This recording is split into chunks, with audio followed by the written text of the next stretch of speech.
Welcome back to the channel. My name is Steven. I'm a pharmacist. I own 52 units of real estate and I help coach people to buy their first multifamily deal. So today I want to talk about desperation. So, I've been making offers on new construction for Lennar in Huntsville, Alabama. And, when you're making offers, you just get yourself really excited. A lot of adrenaline's pumping, a lot of dopamine's pumping, and you just get really emotional.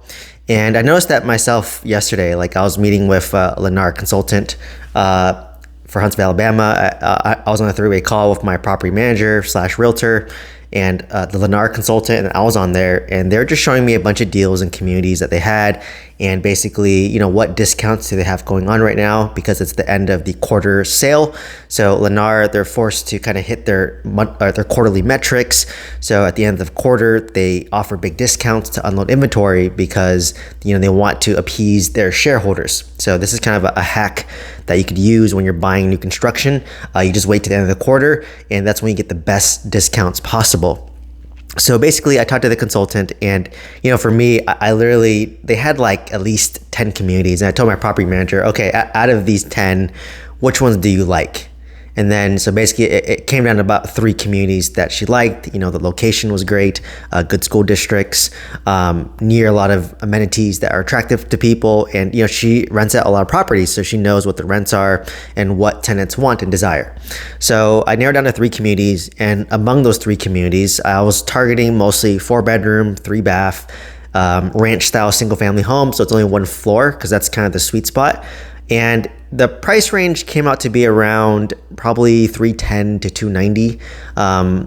And the rents were about $1 per square foot. So a typical 4-bedroom house is about roughly 2,100 square foot. So your rents are probably between, let's say, $2,000 to $2,200.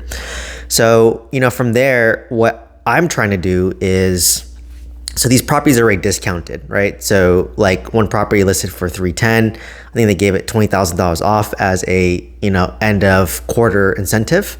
And then, so it ended up becoming around $290, but on top of that, they're willing to give a $35,000 incentive if you pay all cash because, you can close fast, it's quicker.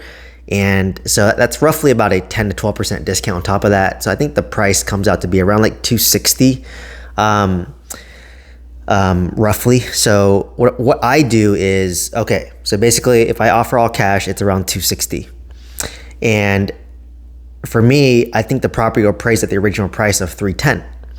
So if you want to do the exact BRRRR method and do a perfect cash out refinance, you have to be roughly at 75% loan to value.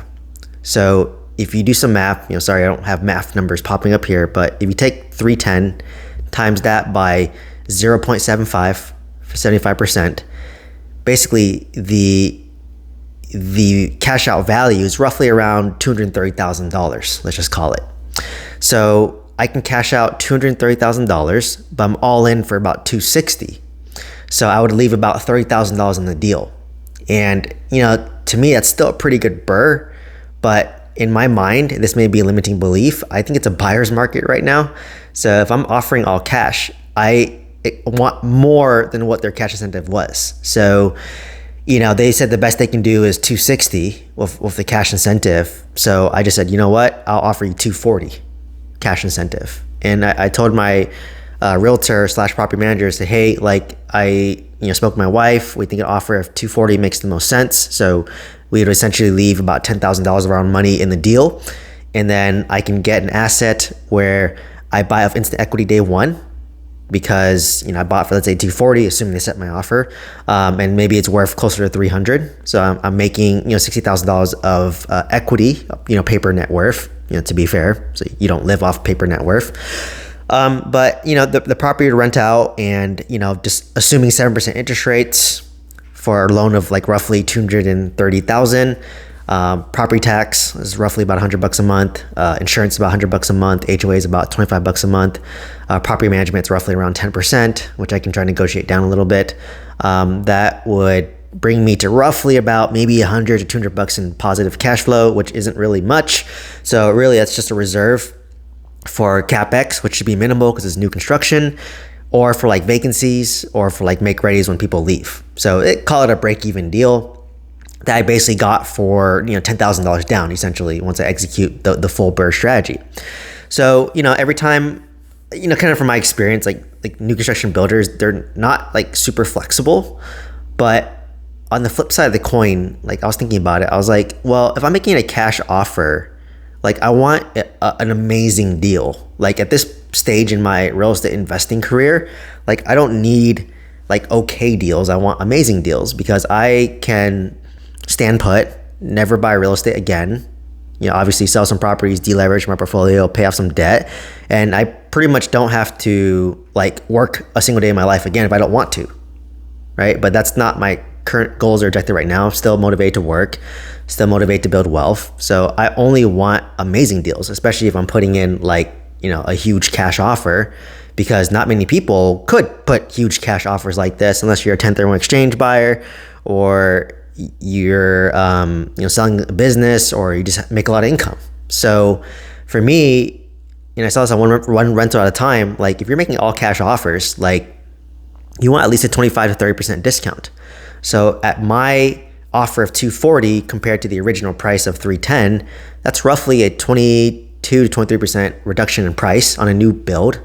So I feel like there's like a little wiggle room for Lennar, because like for me, I'm literally indifferent to which property I get. Like as long as the property is a good rental, and the numbers make sense, I don't care which property I buy. I don't care what lot it is. As long as I get my numbers, I'm happy, right? Versus a homeowner, if you're living in a house for yourself, like, yeah, when I bought this house, I want this specific lot, I want this configuration, I want this flooring. I was very picky.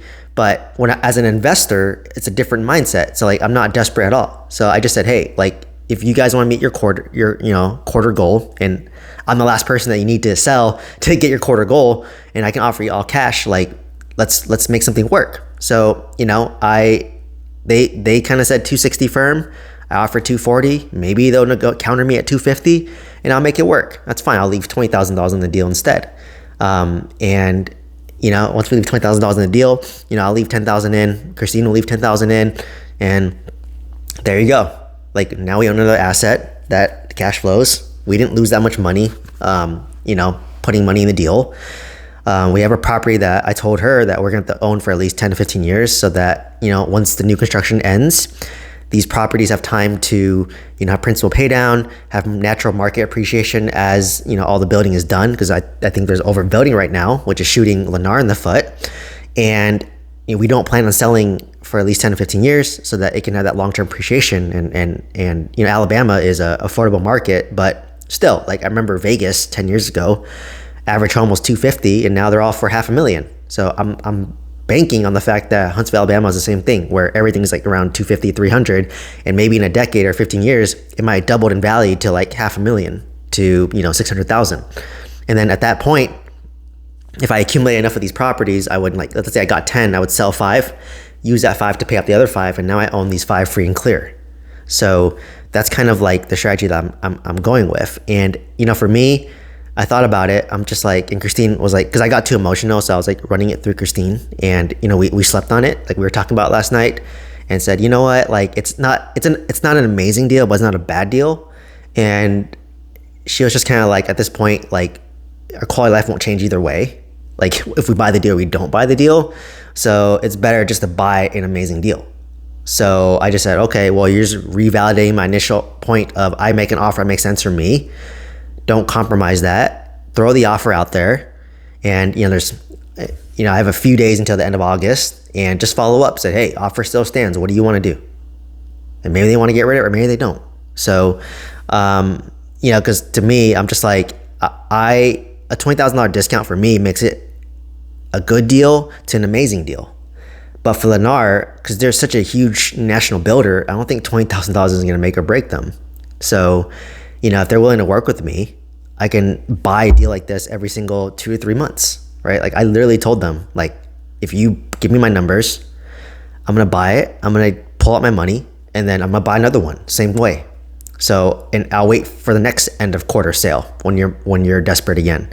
So like, to me, like, I kind of just look at like at a 10,000 foot view. It's like playing a game of chicken. Like who's more desperate? Like me and Christine are not desperate at all to buy. Like we're fine just sitting on money if needed. We're fine just investing passively in index funds. Like it's not much effort on our end. And we're fine just waiting for a good deal. Like in fact, if we wait more, who knows? Maybe the price will go down, maybe it'll go up, but by then we would have saved more money, so we'd be in a stronger cash position, so that when we pay all cash, we don't feel like we're completely broke, and we're not forced to like cash out refinance immediately because we have additional reserves. Like right now, if we were paid all cash, that's most of our reserves, and we'd feel a little bit tight, we'd feel a little bit uncomfortable, and be a little bit stressed compared to how we are right now. So in that aspect, it would reduce our quality of life in that way, but just wait a few more months, and I know we can build up our reserves. I have a line of credit as an emergency reserve, and obviously we have our Vanguard brokerage account, which I try to never touch if possible. I view it as non-existent, but like I said, it just revalidated that in my mind it's a buyer's market, so I make offers that make sense for me, and hopefully, like I said, if they were to meet me at 250, I saw that they budged, and then I'm willing to make the deal happen. So it's really about getting, I think on one rental time they call it disrespectful offers that are like 25, 30% less than what it is. Like if you think the market's going to crash by 25, 30%, just make an offer right now that's 25 to 30% lower than what they're listing it at. And then you would have baked yourself in some equity. Like as I've done real estate longer and longer, like you make money on the buy. Like you have to buy right to make money, and buying right is even more important during times like this when it's very uncertain. And like I said, it's a buyer's market, so you can make aggressive ask, and worst case, they're gonna say no first time, but maybe they'll reject my offer today. Maybe as it gets closer to August, they get more and more. I just follow up. What do you think? And at the last day, if they want it, take the offer. So that's really all it is. And like I said, I think Christine and I were just like, we don't want to waste any more energy on this. We made our offer. We like we like this property. We like the numbers. We made an offer at 240. If they take it, great. If they counter us to 250, I'll probably take it. If they reject the offer, we'll just follow up, towards the end of August, say, hey, offer still stands. Do you want to work with us? And the answer is no. Then we just wait to the next quarter. And by then we'll have more cash that we can be in a stronger position. And then we'll just repeat the thing again. And I know during the winter months, October, November, December, it's hard to sell real estate during that time. Also hard to rent out units during that time. But what does that mean for me? That means that I can make aggressive offers because it's going to be even harder for them to sell in the winter months because no one wants to move during the winter months, right? That's why it's hard to sell and it's hard to rent because no one wants to move during Thanksgiving and Christmas. So I know I can get good deals then too, but it might be harder to rent out, which I'm okay with because if I'm paying all cash, it doesn't matter. There's not our expenses maybe $400 a month, which we can afford. So it's really a battle of desperation. So I feel like this is my next level as a real estate investor. I felt like in the first, from 0 to 90 units and then back down to 52 because I sold my mobile home park. I felt like I was more desperate. I just wanted deals to happen. I felt like I would have bought this deal a long time ago. Or, if interest rates were not 7% and obviously this deal could work way better if interest rates were 4%, I probably would take the 260 offer. If interest rates were 4%, but because interest rates are 7%, I need a steeper discount to compensate for that. So the deal I bought in Huntsville, Alabama in 2021, I paid 270, and I can have the opportunity to buy a newer property for 260, 10K less. But because interest rates are 7%, it's harder to cash flow versus my property I bought back then in 2021 at 3.5% interest rate. It's easy to cash flow. That one cash flows about $600 a month. Versus I'm buying a property cheaper, 7% interest rate, and it breaks even.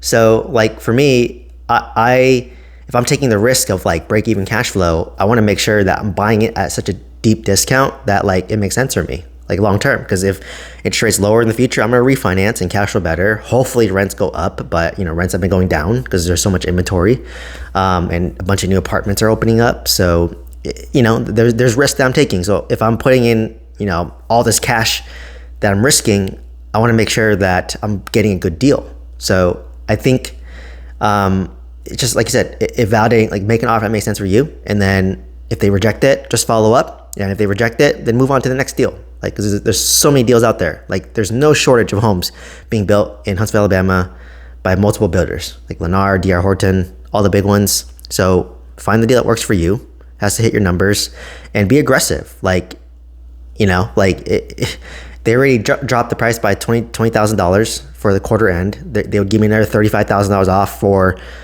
cash, and then I'm asking for another $20,000 off because I'm paying cash. So like, I think it's reasonable. Like, if that's their lowest they can go, that's a starting point, in my opinion.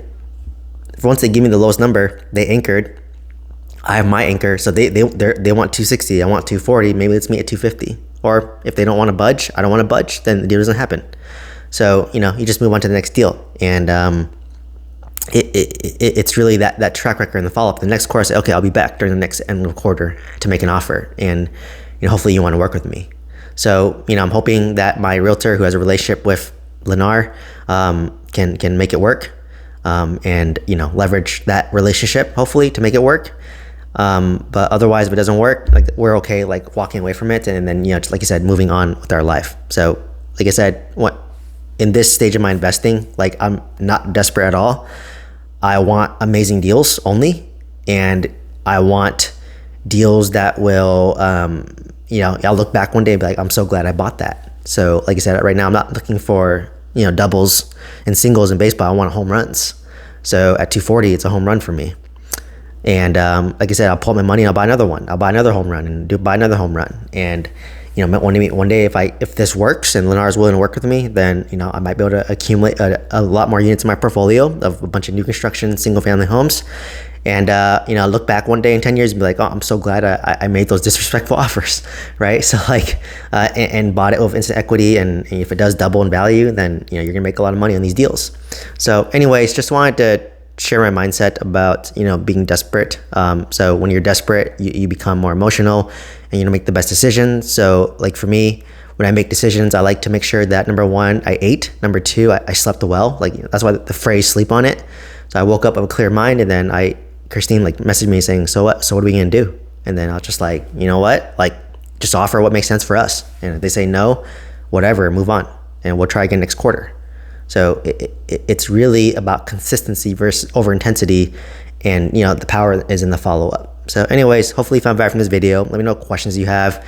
If you want one-on-one coaching, you want to see a link to my courses, my coaching, my mentorship, you want to connect to me via email, click on the link tree. All those links are there. Otherwise, please like, comment, subscribe. Hope to see you next one. Thank you so much.